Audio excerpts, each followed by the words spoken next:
sería el último bloque de preguntas. Estamos en el año del centenario de la Reforma Universitaria. ¿Qué lugar ves para las universidades, instituciones tradicionales de enseñanza, de investigación, de extensión? Estoy empezando a asomarme a lo que está pasando en Argentina con motivo del centenario. En México se están haciendo muchos actos por un cincuentenario que es del 68, que coincide, y se ha buscado hablar un poco de la reforma universitaria del 18 también. De hecho, tengo que participar en octubre en un acto de análisis comparativo de la reforma del 18 en Argentina, Perú, otros países, y de lo que ocurrió en el 68 y después. No soy historiador, mi mirada va a ser bastante contemporánea.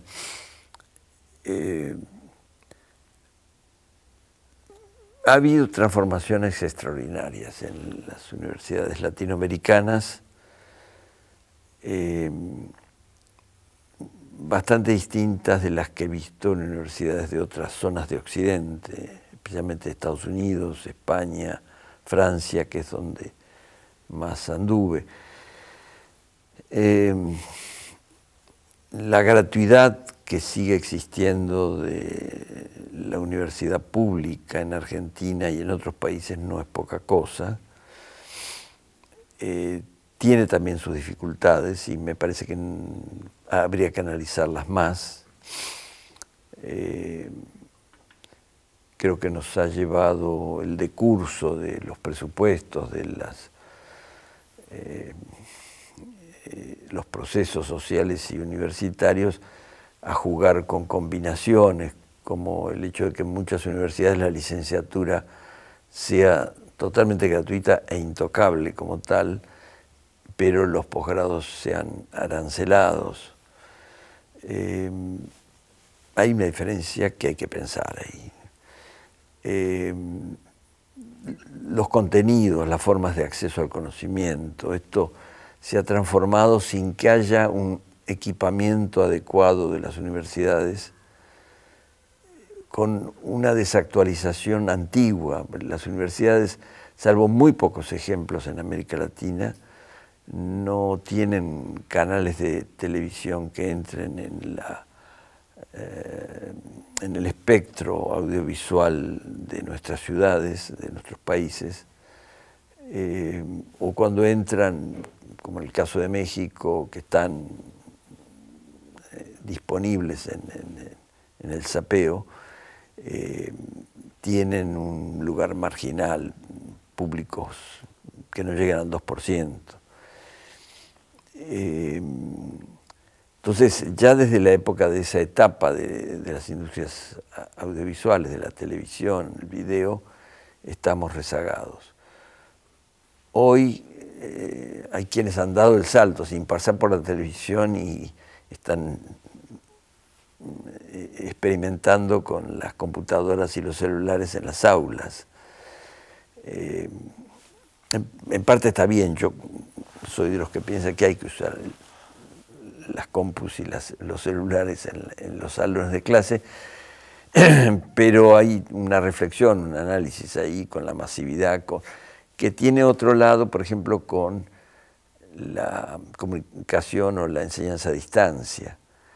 En fin, hay un temario muy amplio, no lo podemos recorrer ahora, tampoco soy especialista, pero como profesor, como universitario, me parece que estos aniversarios serían una gran oportunidad, no simplemente para reafirmar aquellas voluntades de transformación tan valiosas del 18 al 68, sino ver en el escenario actual cómo dar un papel, sobre todo a las universidades públicas, que sea más pertinente para la transformación de nuestras sociedades.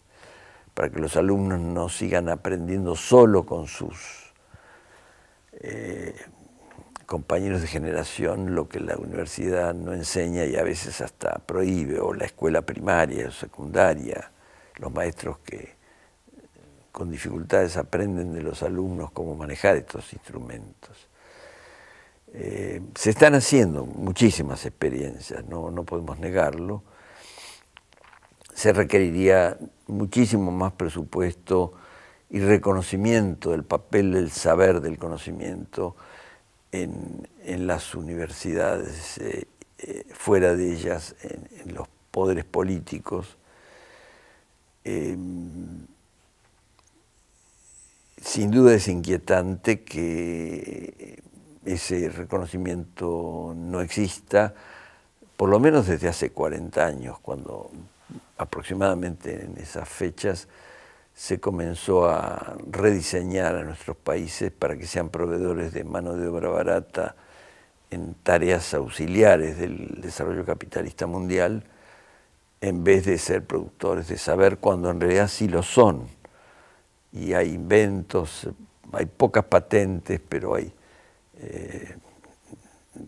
muchos autores latinoamericanos que son llamados a empresas del norte, a universidades de primera línea en Estados Unidos, en Europa y ahora en Asia, y eso parecería no valorarse en nuestra sociedad. Me parece que tiene que ver con proyectos de gobierno y proyectos políticos ignorantes de la potencialidad y de la indispensabilidad de ese saber como motor del crecimiento que tanto pregonan, y por supuesto también como motor de la redistribución social del conocimiento y de los bienes materiales y simbólicos que son indispensables para tener sociedades desarrolladas.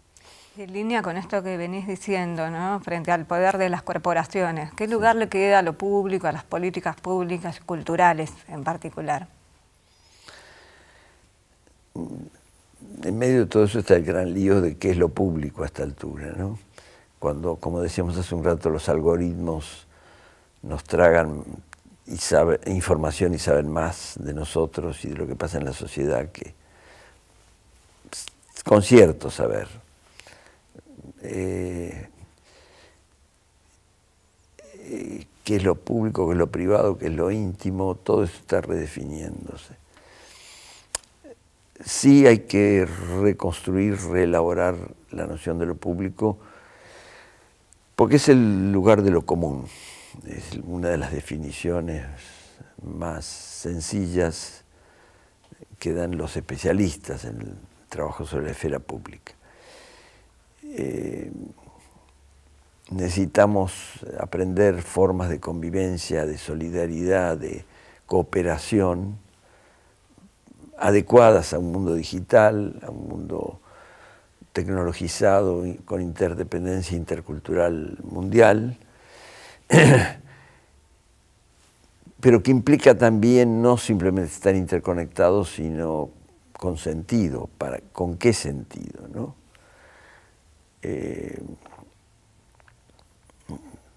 Yo me impresioné al releer hace poco en esta discusión sobre los algoritmos y la ciudadanía y la desciudadanización, temas que estoy trabajando en ciencias sociales como investigador actualmente,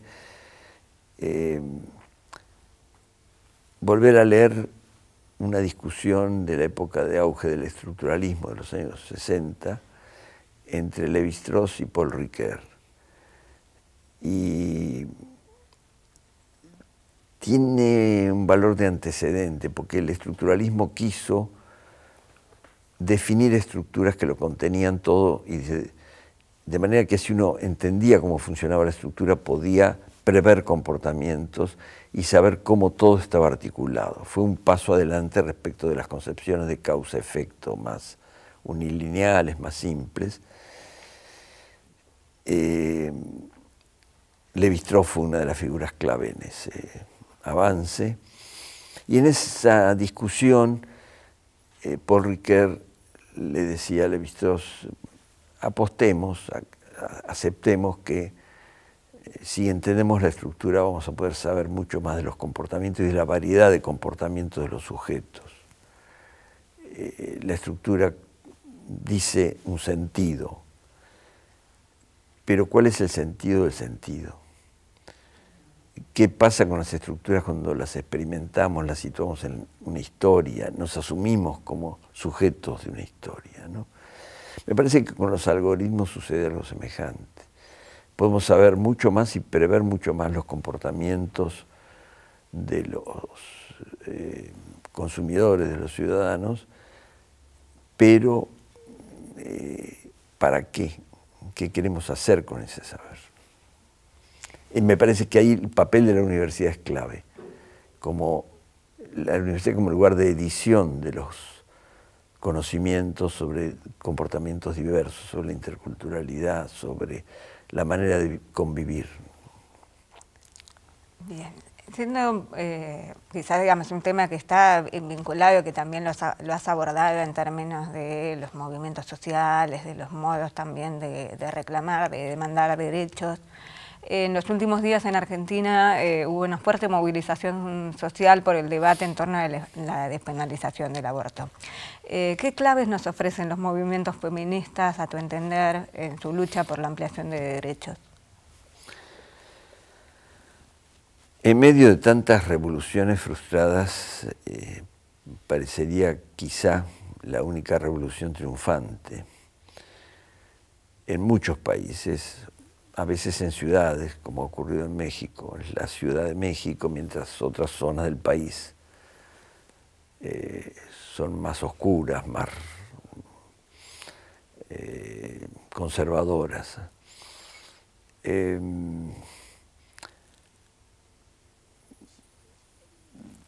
La despenalización del aborto, otras formas de matrimonio,